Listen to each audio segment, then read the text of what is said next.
What an odd timing. I just got back watching a movie review based on a dog, and I was saying that it's so hard to watch a dog to get harmed in the movie, and now this chapter happened. So Sorochi, please don't.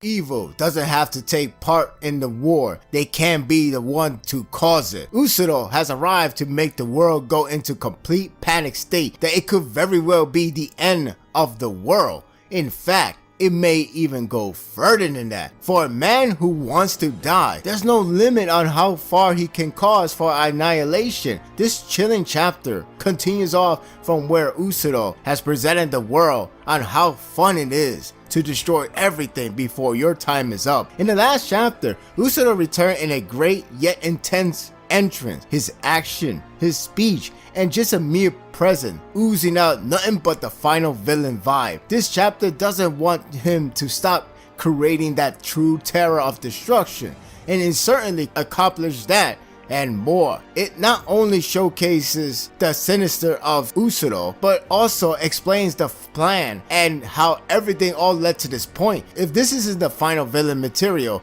I don't know what is. As soon as the chapter begins, it recaps with Kondo's point of view before the explosion. It's the atmosphere that makes the sequence scary. Small details like how much panic the Liberation Army is in, thinking they fired a weapon to destroy Earth, is only the beginning of disaster waiting to happen. Sorochi is seriously teasing us with Kondo's status because it replays the scene of the explosion, only we know now for sure that he was right in the middle of it. His condition left unknown, which is bothering me. Watching everyone else running from the explosion is a scary moment, wondering if they get caught. Would they be alive at least? It makes it worse that the explosions can occur anywhere at any time, so Otai and Otose are caught off guard that it was still going and getting nearer to their location. As of now, we only know that many that we know are running, yet Kondo remains a mystery. I thought the scene with Ensho finally realizing that this war was all wasted for nothing was pretty good. The look on his face to finally understand that they are says everything that represent the Liberation Army in a nutshell. Fooled and regrets. They started a war that has nothing to do with Earth or even Tendo Shu's fault. Rather, just a game from Utsuro. They all waste their lives for absolutely nothing. There's no going back from it. The damage is done. You wanted war, you got one. Satisfied? Utsuro continues to talk, though before ending on an epic note, he explains on why he planned the way he did. It's a good thing he clarifies on why couldn't he just explode Otana Terminal and just die with it. It turns out that he will remain alive and immortal, so he needs the planet to be completely destroyed. It makes sense on how the source still lies within, so that's the only option. Of course he can't do it, he's not a Saiyan. It is clever of him to cause massive misunderstanding by using the trust of Tendo Shu and his connection with everyone. It took this long, but is well worth the price. The fact he has used his men to cause the explosion to spread out is not the only amusing part he is aiming for. If Earth destruction wasn't enough, he wants to end with a bang, and no one could imagine. By this point, I was getting chills from his presence and on how everything he coordinated to make everything happen. So you would think that he is only doing it for the purpose of getting killed for good, right? You're not wrong, but holy crap. He has one more game to try out. While he has nothing to lose, he would like to try out a theory of what happens if two powerful weapons shoot at each other with a massive energy. The theory is to see if the universe will be wiped out. In other words, the ultimate extinction. Again, he is only messing around.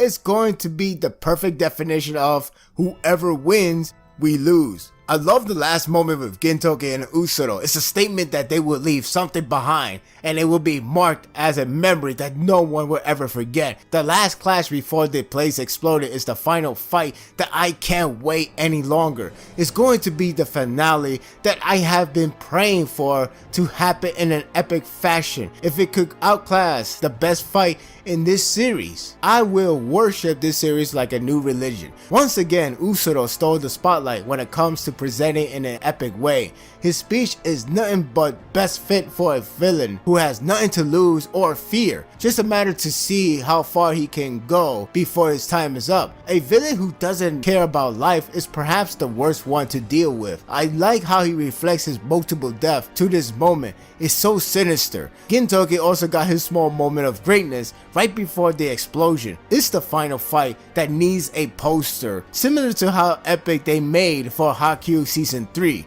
You can look it up, you can see how epic they did that one. By the chapter's end, Soyo and Nobume are just watching the world burn, not knowing on what exactly is going on, but they know they have a timer set for their end if they don't do something very soon. I recall people saying that watching Altana exploding makes them think it's time for Sadaharu to shine. Once again, Sorochi knows his character and allow him to get his spotlight. Oh, how afraid I am right now.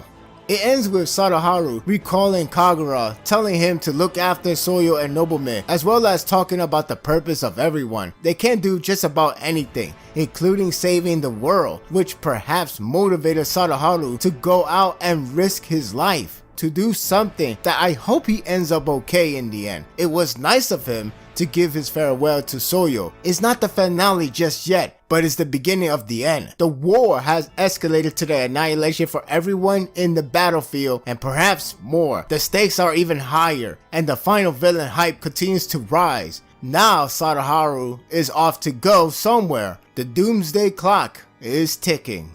I'm giving this chapter an 8. Well, it looks like we're going to go recall back with the old days with Sadaharu connecting with the Altana. So that means we're going to see that mode again, right? Hopefully everything will be okay. I don't know what's going to happen with him exactly. I just don't want to see anything harm to be done. What are your thoughts of this chapter? Any idea what's going on with Sadaharu and where he's heading to? Like I said, maybe he's going back to that transformation form way back in the early episodes or chapters. So that would be nice to see a callback to that moment. And it's good to say that Shoichi understands his consistency as well as he remembers a lot of small detail that he left behind in this series. So it's like we can never be disappointed with him when he leaves out something behind. And that will do it for the review. I hope you enjoyed this one. If you like this and want more of this, subscribe to my channel and my world will be yours to stay. Until next time, take care.